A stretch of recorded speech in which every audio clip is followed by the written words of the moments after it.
To find your PayPal API Access Client ID, start by logging into your PayPal business account.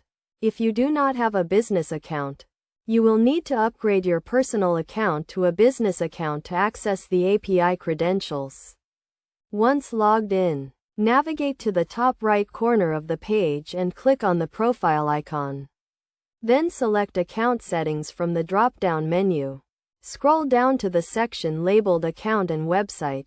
Then click on Website Payments. Next, click on the link labeled Update to go to the Website Payment Preferences page.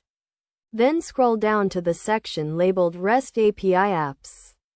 Click on the link labeled Create App to go to the Create an App page.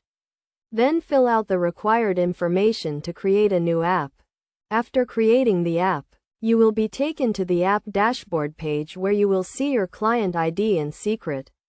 The client ID is labeled as Client ID and is located at the top of the page.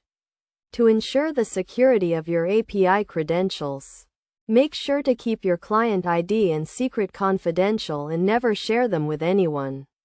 It is also a good practice to create separate apps for different environments, such as development and production, to keep your credentials organized.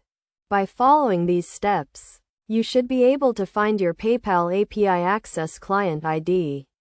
If you encounter any issues, you can refer to the PayPal developer documentation for more information and troubleshooting guides.